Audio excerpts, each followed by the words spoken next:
Previously on the Lobby USA, Noah Pollack from the Emergency Committee for Israel tells supporters how to describe the BDS movement. When you talk about BDS, you talk about them as a movement that absolutely endorses violence against civilians, aka terrorism. Why they're doing this? They always try to connect us, to connect dots that they don't exist. In the final episode of the Lobby USA, a look ahead.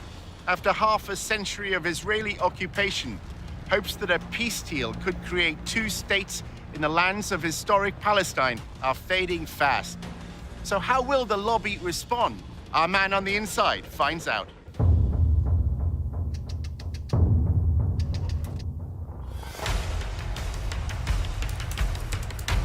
Using an undercover reporter, Al Jazeera's investigative unit infiltrates one of the most powerful lobbies in the world.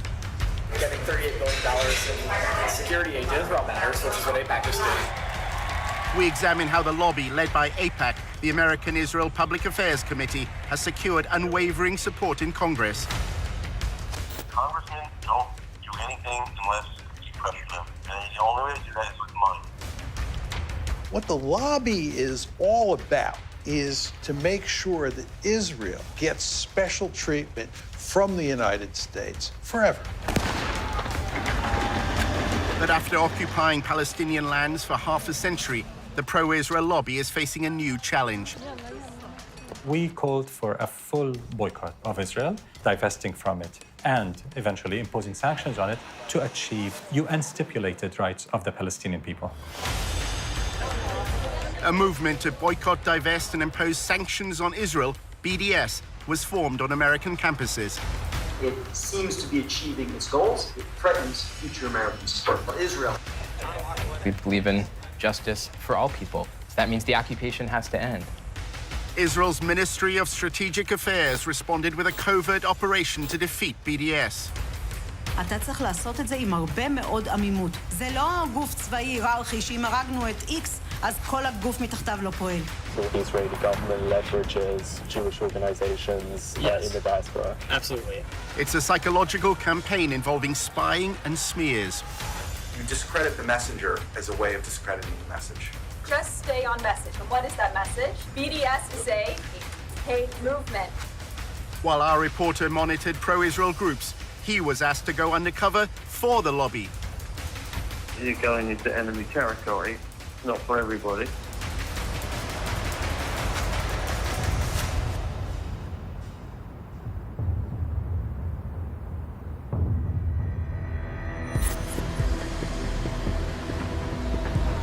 Our undercover reporter was attending a dinner at the annual conference of the Israeli-American Council in Washington. He met an American involved in the Israeli government's anti-BDS campaign. In my job, I get to work with every major news network, and I don't even do media. I do academic work. Every university president takes our calls, takes our meetings, works with us. There's a legitimate government organization.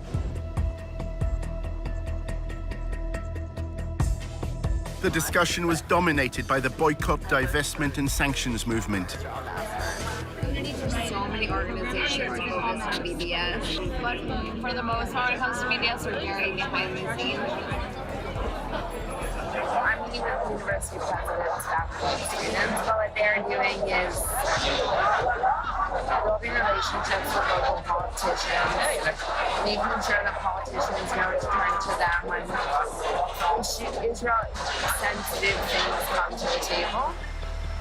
The three-day conference brings together the constellation of pro-Israel lobby groups in the U.S. On the surface, things seem to be looking good for Israel. Israel's booming. It's the startup nation. More venture capital is going into Israel today than at any other time in history.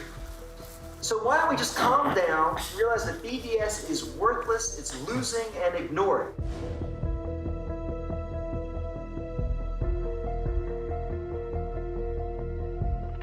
I don't think BDS was ever supposed to be about getting colleges to take their money out of Israel. So if we focus on the dollars, we could feel really good about ourselves. If we focus on the fact that an effort's being made to distance us, those who love Israel, from the rising generation, I think we need to worry. When you get to the millennials and the students, it's a bad situation. And it's getting to the point now where the majority is more favorable towards the Palestinians than the Israelis. While numerous speakers discussed ways to combat BDS, the lack of civil rights for Palestinians living under Israeli control was not raised. Nobody talks about the reason why BDS exists at all. What's the model for the BDS movement? The model is South Africa. So, was that a bad thing to do? An apartheid regime which denied equal rights to black South Africans was weakened and ultimately collapsed after a global economic and political boycott. They're worried that the BDS movement will get to the stature that the South Africa boycott got to. So they're trying to stop it now. Imagine if the apartheid regime of de Klerk were able to have a lobby in America that it was a crime to support that boycott. Imagine that. For nearly 2 decades, Israel's occupation was portrayed as temporary, while both sides pursued what's called a two-state solution. The two-state solution. This is where the Palestinians get a state of their own in the occupied territories, i.e. the West Bank and Gaza. But there's a problem. Jewish-only settlements have continued to grow within the boundary of a proposed Palestinian state. Successive U.S. governments have openly doubted whether a viable Palestinian nation is either possible or necessary. The settler agenda is defining the future of Israel, and their stated purpose is clear. They believe in one state, Greater Israel. In fact, one prominent minister declared just after the U.S. election, and I quote, "The era of the two-state solution is over." I'm looking at two-state and one state, and I like the one that both parties like. I'm very happy with the one that both parties like. I can live with either one. If the choice is one state, Israel can either be Jewish or democratic. It cannot be both. More and more people are beginning to buy into the argument that Israel is turning itself into an apartheid state. It used to be the case that the word apartheid was never used with Israel. In order to discredit the apartheid label, the lobby has launched a campaign to try to co-opt black South Africans. Black South Africans who were apartheid activists, who were brought to Israel, saw the reality, came home angry at BDS. They felt lied to. They felt that someone had tried to steal their narrative.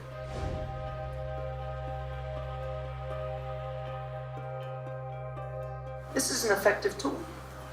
Bringing these black South African, former BDS activists, now Israel supporters to American campuses.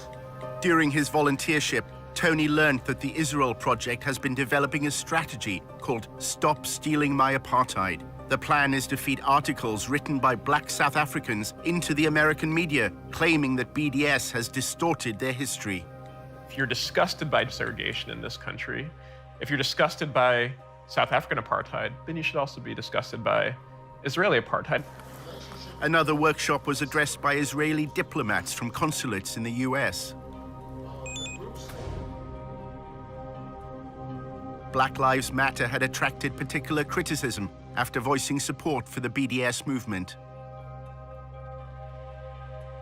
It appears that Israel's diplomats may be trying to challenge the apartheid label by canvassing support amongst African Americans. The major problem of Israel is with the young generation of the black community. Black Lives Matter starts there.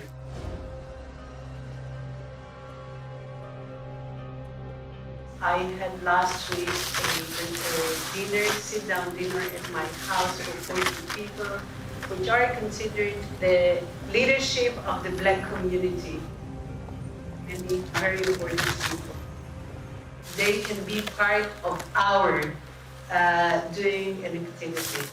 Pro-Israel groups are trying to cultivate a new generation of black leaders that is pro-Israel by bringing them to AIPAC conferences on all expenses paid trips, by taking them on delegations to Israel. They're doing that because they're afraid of BDS, and they're afraid of Black Lives Matter, which is this new struggle for Black freedom that also sees Black freedom as situated in a larger context.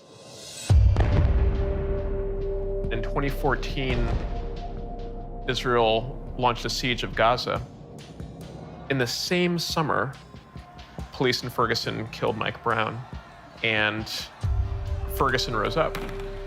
And on the news at night, there would be both the latest out of Gaza and the latest out of Ferguson. There was solidarity that was expressed online with the Ferguson uprising. There were Palestinians who took to Twitter to cheer on the rebels of Ferguson and explain how to deal with tear gas.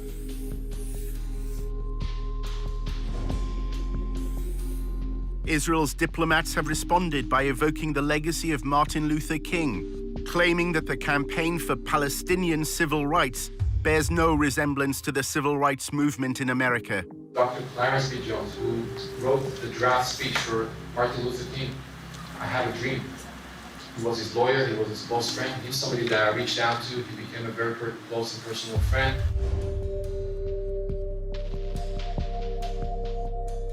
Because of that relationship, he published 3 articles in the Huffington Post explaining why their agenda was hijacked.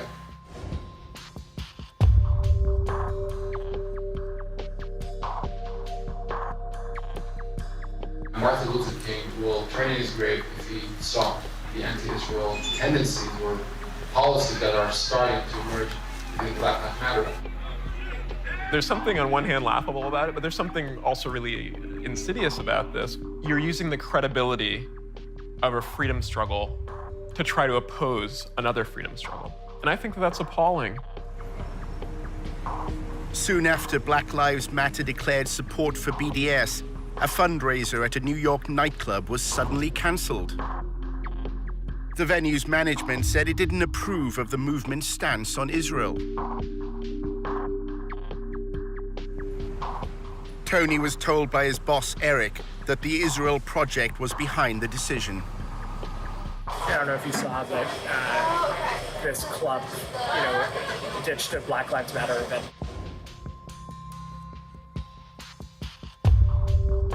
One of our donors, we just put in a call to him, and then he put in a call to the police. Wow, to shut down this Black Lives Matter event. I think it's really appalling that a system in Israel has devised incredible and comprehensive ways to have a violent regime against Palestinians, that they would also invest resources into making sure to shore up support for that oppression here. One evening at the IAC conference, Tony met a prominent activist. He's associated with the hardline trend in the pro-Israel lobby. Noah Pollock argues that tough tactics are needed to counter the apartheid label. The activism has to be very provocative and attention-getting, and just total no given. We're going to be more pro-Israel than you can even imagine, just to provoke everyone.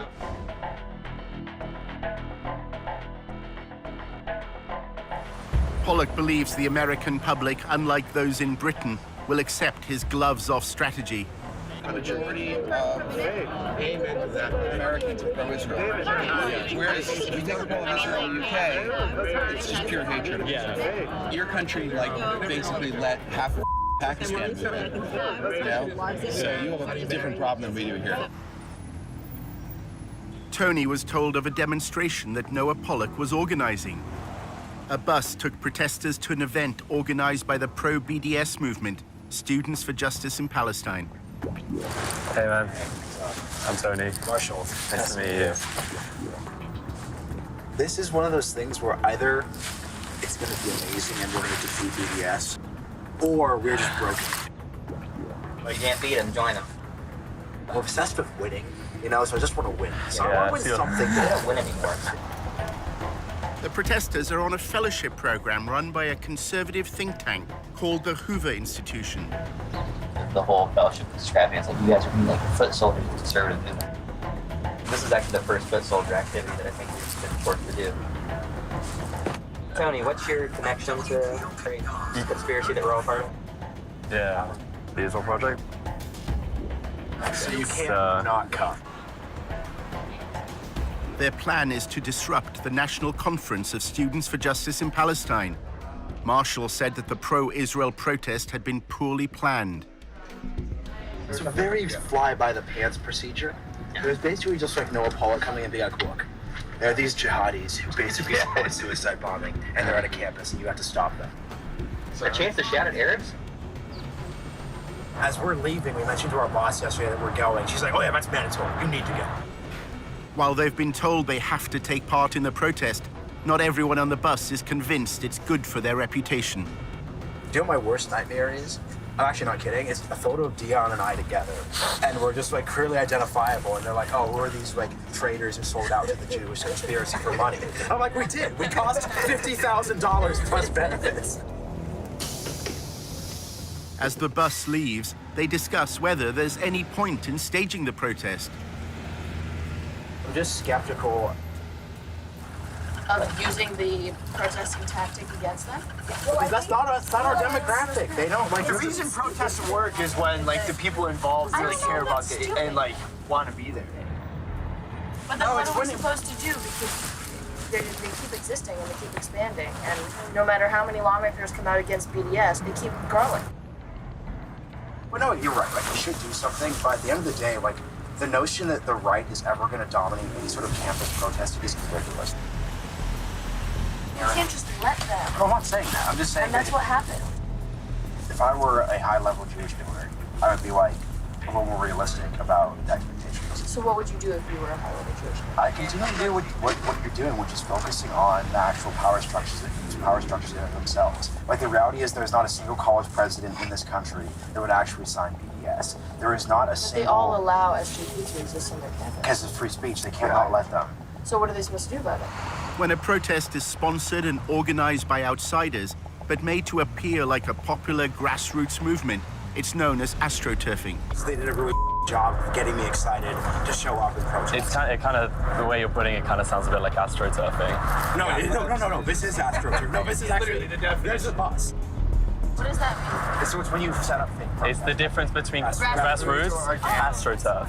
You're taking corporate money and you're manufacturing the image of a grassroots movement with corporate money by basically paying people to appear as activists. It just shows how little actual grassroots power they have and how all of their power is at the top. It's not that astroturfing is wrong, it's just that like your astroturf has to be like committed. You shouldn't have fellows saying, like, honestly, this is bad for my political career. The bus arrives at George Mason University, where Students for Justice in Palestine is holding its national conference. But the protesters can't find the conference hall. They just pull over and ask, hey, where are all the jihadis? The driver sees two students and stops to ask directions. One is wearing a headscarf. Wait. Oh, no. Come on. What? We're like, back to DC! Back to DC! I believe the comments said. Okay. No, go. Excuse me? Do you know where the Johnson Center is?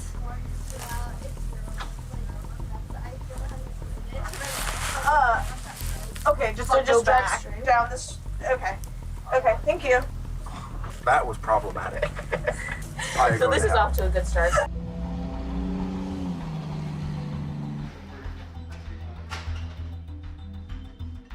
Students for Justice in Palestine really is a student-led type of organization focused around promoting the BDS cause. We have workshops on how to run a divestment campaign, finding intersections on campus, building alliances. Right now, Palestine has been essentially normalized on campuses. The bus finally arrives. Jen.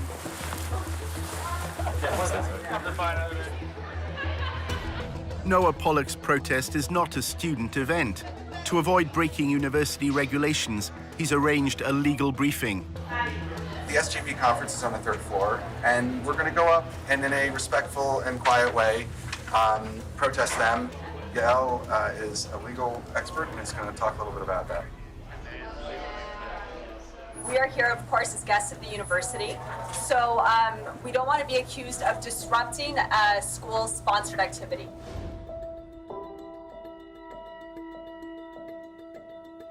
It is against the law to use abusive or violent language. So we're going to use peaceful, good language. If we see that they're doing anything that is bad behavior, don't engage, remain calm. If you do happen to speak with any reporters, just stay on message. And what is that message? SJP is a hate group. BDS is a hate movement. The only other thing you probably want to mention is that SJP endorses violence, terrorism, things like that. And you guys are going to be great. We're not there to provoke. We're not there to have any sort of incident at all. We're nice people. Tony's group of protesters then faced another obstacle. Wow, I don't know if you guys heard, we were stuck in an elevator. Yeah, I really like the area. With all the signs. They shut us in an elevator. And someone on the inside. Those anti-Semites. We start seeing groups of people coming towards us who don't seem familiar, and then brandishing Israel flags and then posters and signs. We have our people. Freed from the elevator, Tony joined the demonstration. No, I'm not. We support democratic society, but if you don't want to, we denounce extremist groups. Hey, SJP, what do you think of this? You agree? Resistance? Child suicide bombers? How do you respond to such a wild accusation that's not grounded in anything and that's just designed to shift attention? Oh wait, we support suicide bombers. That's ridiculous. Before that? Social justice left supports radical terrorism. You don't want dialogue? We're here to talk to you. Turn your back? You'd think if like they were gonna do it, they'd try to shake it up and mix it up with new accusations. We don't support radical Islamic terrorism in this country. We don't support suicide bombers. Cowards who kill children and women. They leave orphans. We don't support that. Kill babies in strollers. That'll bring peace. Yeah, Palestinian terrorists all over Israel. That would be it. Real baby killers, these terrorists. They kill women, they kill children, they don't care about anything. Rape women too, all the time. It takes a lot to hear this and not respond, and to turn your back to them and to not look back at them. Thank you, SJP. Good luck with your jihad. They were very frustrated at the fact that we weren't responding. They're saying, they're not even responding. They're not even responding. Yeah, look at how they wave a Palestinian flag in our country. Look at this. Despicable. These are the real basket of deplorables. These are the deplorables, people. They cower behind radical Islamism. They don't engage in dialogue because they can't win the war of ideas. There's no responding to our content, because there is no refuting our content. Our content is grounded in human rights, morality, ethics, international law. The staged protest had minimal impact on the students at George Mason University. But the headlines shared on social media tell the story Pollock wanted.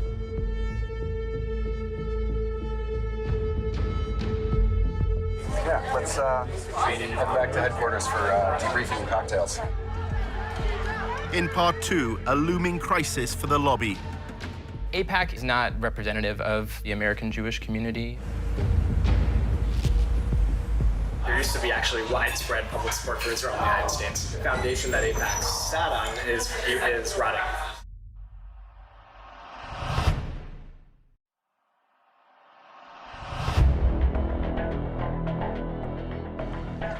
In part 1, how support for Israel is falling amongst the young. It's a bad situation. The majority is more favorable towards the Palestinians than the Israelis. Child suicide bombers? And the lobby support on campus isn't always what it seems. Or are these like traitors who sold out to the Jewish conspiracy for money? I'm like, we did. We cost $50,000 plus benefits.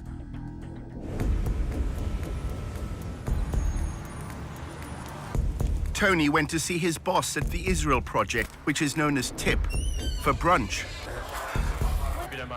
Eric told him why Jerusalem is a favorite hub for journalists covering the Middle East.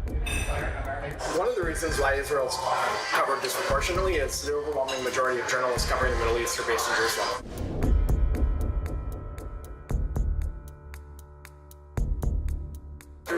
is a place where, after his 1 o'clock deadline, you could get drunk at a bar and meet people with it. Tip is laying the groundwork in the media for a future war between Israel and Hezbollah. We're preparing for the worst case scenario. If it happens, we have to be ready because that war will be won and lost, in the court of public opinion, not on the battlefield. Journalists based in Jerusalem would likely cover that war. The Israel Project has an office there. We have an enormous interest in affecting the people who are on the ground there, and that's what they do. They build relationships with people who give them information that they can then feed to journalists who we're building relationships with. And so Luar is a staff of about like 20 people.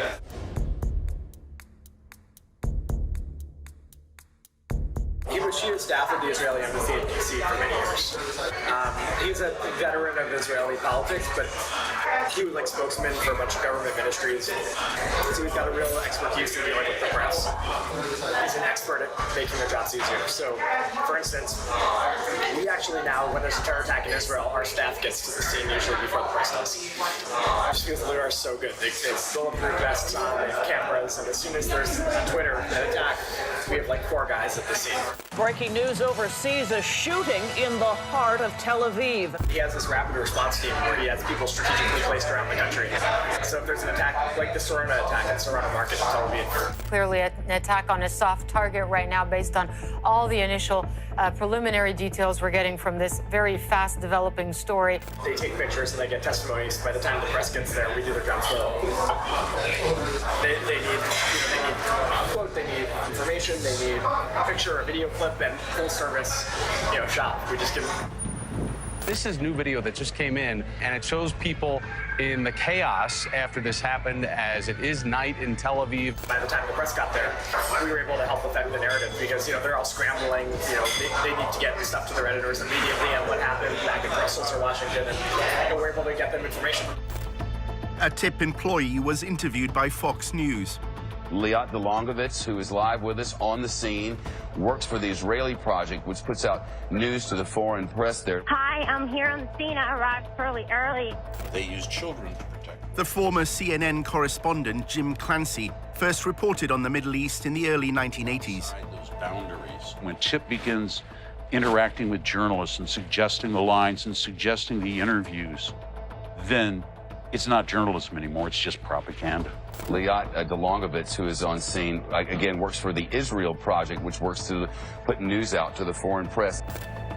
During his volunteership at the Israel Project, Tony saw a letter to a donor explaining how TIP had assisted a journalist from CNN. TIP took Will Ripley on a helicopter tour, which seemingly impressed the reporter. Once you arrive in Israel, they come up with a series of things. They know you're in town.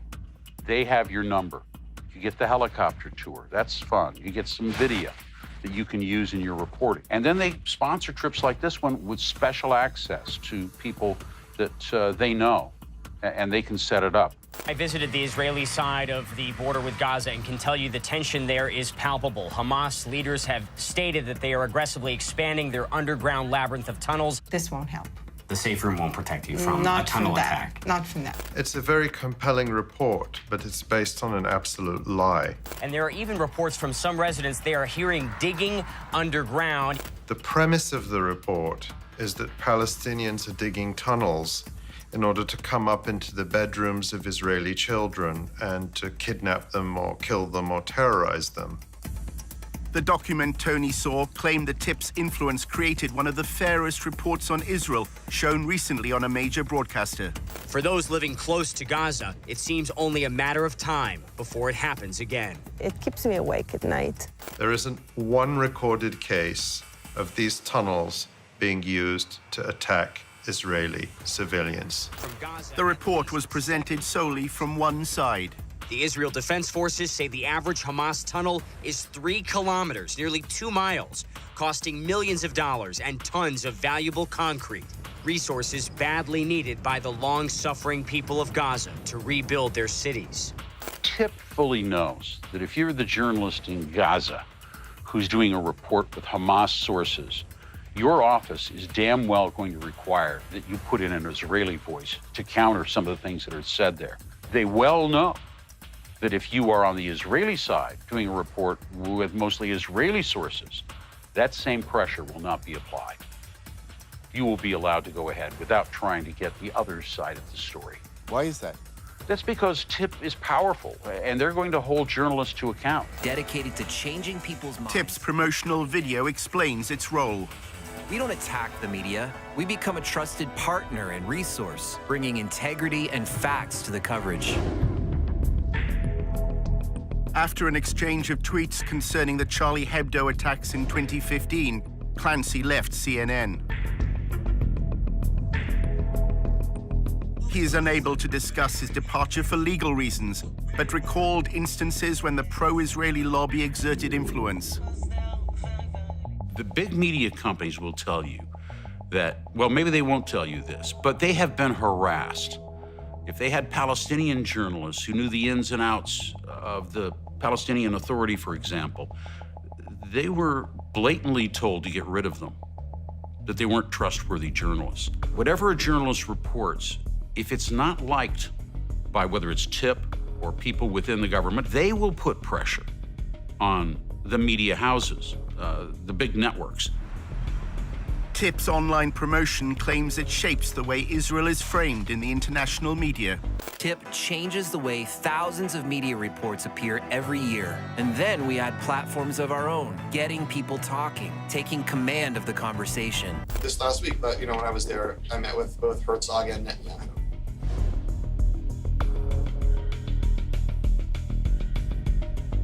We exist to kind of articulate the reasons that the notion of a Jewish state is a good thing for us as Americans, and it's a good thing for Jews, and a good thing for Israel, and a good thing for the West, and a good thing for everybody.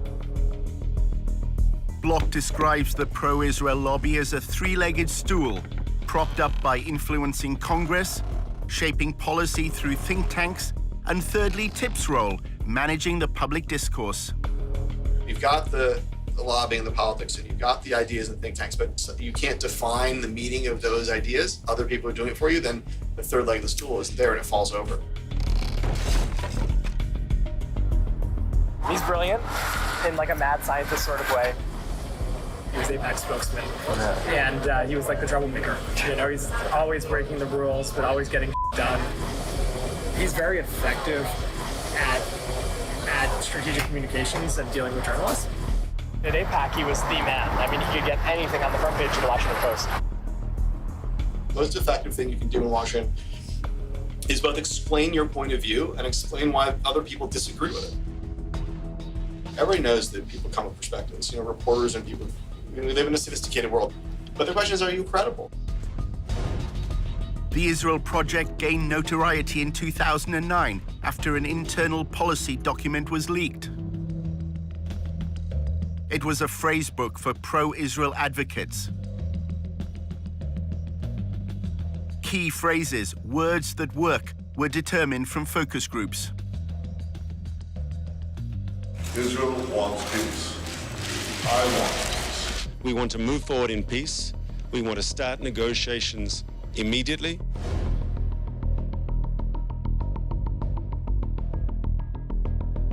The Israeli Defense Forces acted against the launching of rockets by terrorists. They are shooting at our children, at our mothers, at our civilians. What for?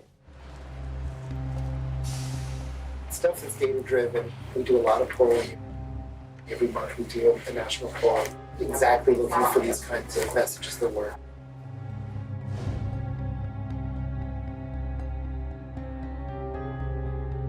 We know that people use mostly from snipping headlines. So the headlines are very, very carefully messaged.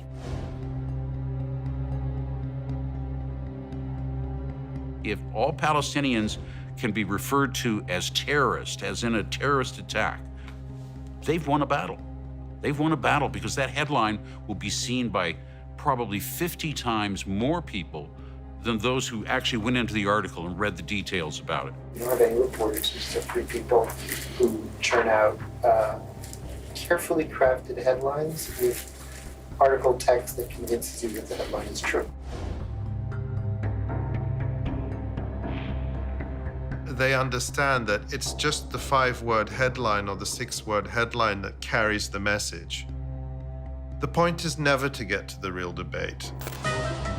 Why is Iran so happy about the Iran nuclear deal? TIP's social media videos had apparently shifted public opinion on the Iran nuclear deal. The American public started out being in favor of the deal and is now against the deal. It was everything from viral videos, 10-second videos. You can send me the greatest article you want about the Iran deal, but I promise you that a 10-second video will get 1,000 times. People aren't reading as much, they're not interested. In fact, history's a little bit bunk. A lot of people kind of come up now and there's this notion of postmodernism and nothing is true anymore. We are at this sort of interesting moment in time where we need to understand what it is that affects people's understanding and perceptions about what's right and what's wrong and how they work. This visual stimulus and stuff. How are people learning things? During his volunteership, Tony read an annual report to TIP's board of directors. It lauded their social media coverage of the 2016 shooting at Sarona Market in Tel Aviv. It said TIP's video was the most watched online content about the attack. The video claimed to show Palestinians celebrating the killing of Israelis, something the mainstream media overlooked. But this was not true. This image was taken in Ramallah 2 years earlier.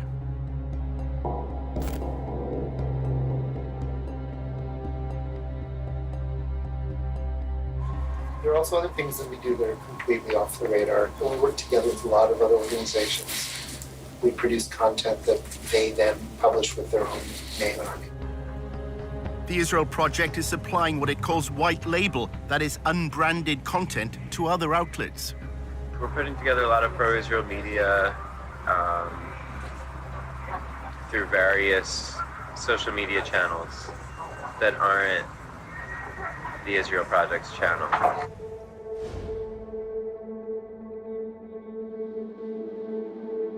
So we have a lot of side projects that we're trying to influence the public debate with. So that's why it's a secretive thing, because we don't want people to know that these side projects are associated with the Israel Project. TIP runs a collection of Facebook communities that cover topics ranging from history and the environment to current affairs and feminism.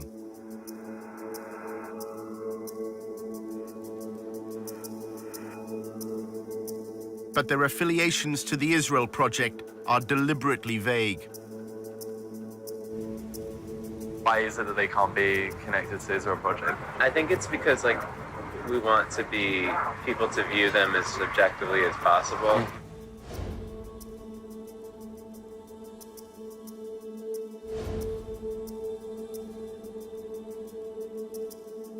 We have a team of 13 people, and we're working on a lot of videos, explainers. A lot of it is just random topics, and then maybe 25% of it would be Israel or Jewish based.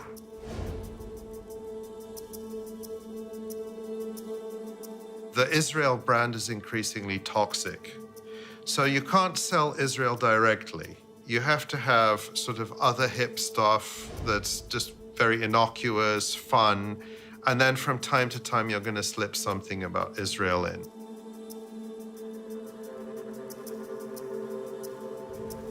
Is the idea that all the rest of the non-Israel stuff is to allow the Israel stuff to pass better? That's the key thing? Just that we want to blend in everything. TIP's mission is to eliminate any mention of apartheid and occupation. Don't look here, look over here. The visual medium is trumping words. More image, more visual, more accessible, non-heavy thinking stuff.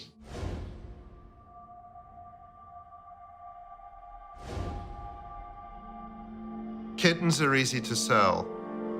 Apartheid is a much harder product to get people to buy. more and more people will use the word apartheid when they talk about Israel.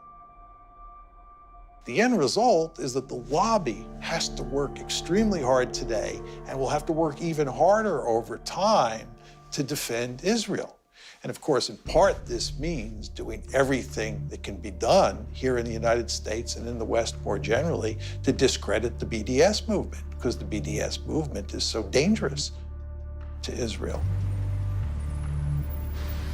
Tony had gathered that the lobby's concern with BDS was not its economic impact, but a much wider threat to the power of the pro-Israel lobby. The specific potential of an immediate boycott, that's not a problem.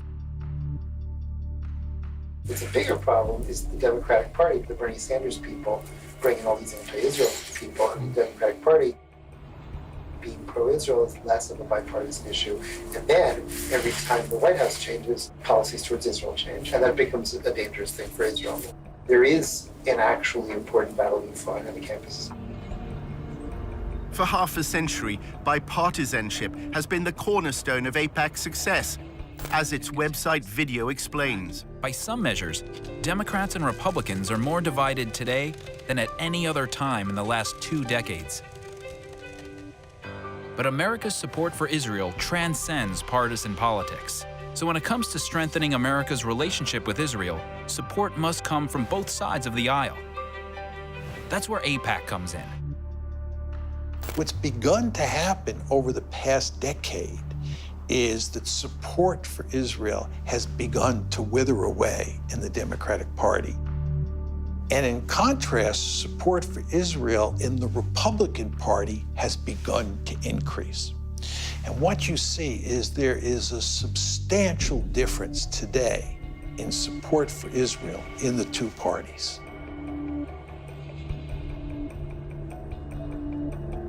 AIPAC has moved so far to the right that it's losing the young people.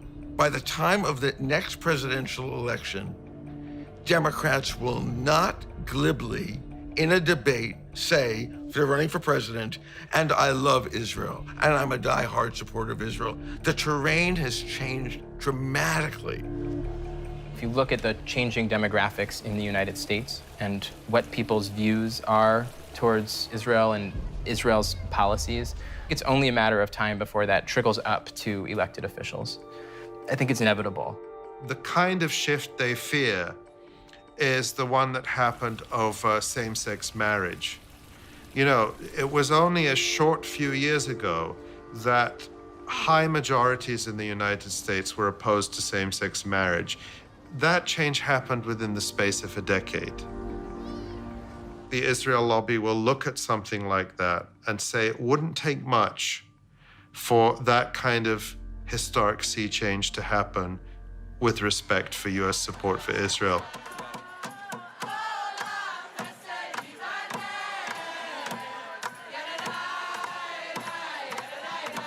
Outside AIPAC's 2017 annual conference, the first protesters were American Jews.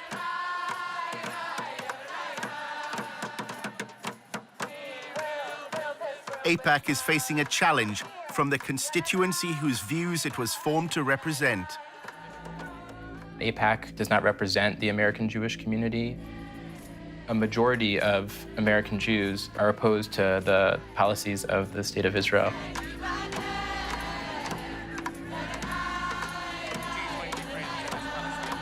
You do not represent the best of the Jewish prophetic tradition, and we here to bear witness to tell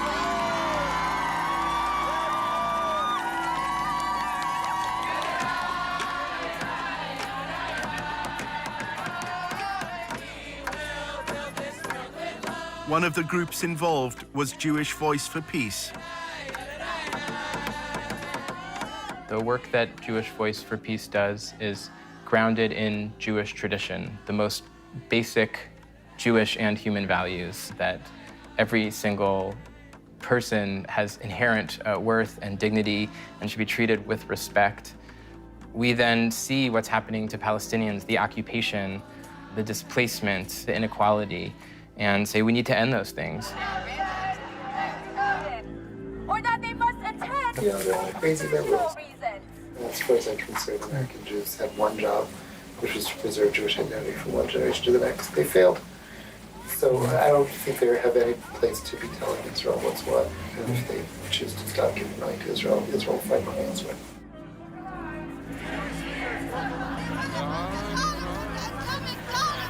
There were few pro-Israel demonstrators.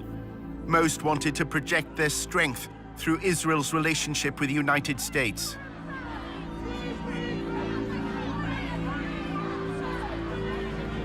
The Jewish Defense League, with its distinctive yellow insignias, was a small but threatening presence. Its members later attacked a Palestinian-American man.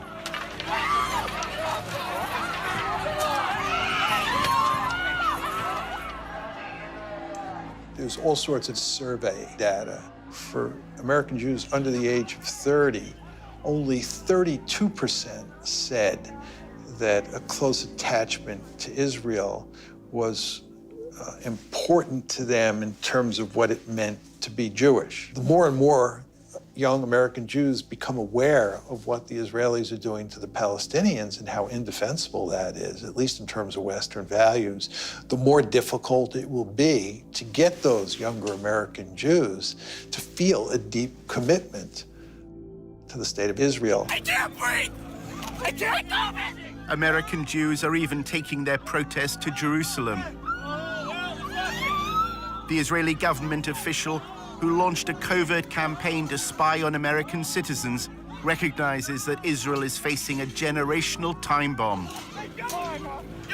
אנחנו היום, לא רק שאיבדנו את הדור השני של היהודים, שזה דור המילניום של היהודים, אני שומעת את זה מההורים שלהם שבאים להיפגש איתי ומסבירים לי כמה קשה להם בארוחות שישי מול הילדים שלהם. שלא מכירים במדינת ישראל ולא רואים בנו איזה אנטיטי שצריך להריץ אותו.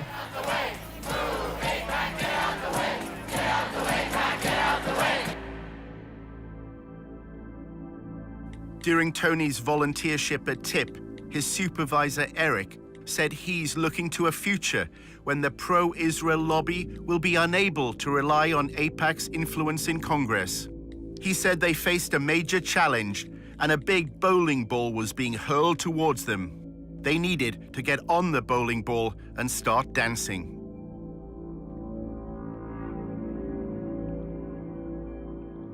You can prove that AIPAC is suffering from some of the trends in public opinion that are affecting the Democratic Party. AIPAC's supply. It's slipping very, very quickly among Democrats.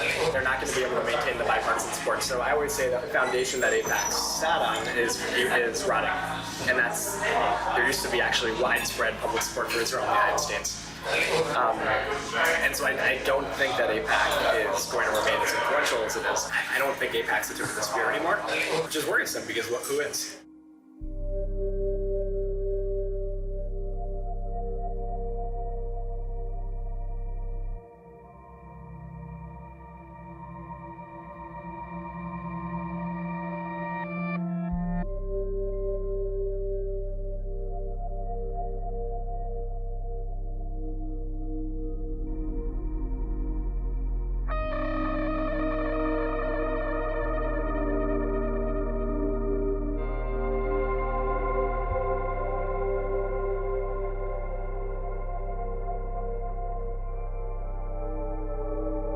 Just know I have total faith in you. I hope it's not the last time we work together.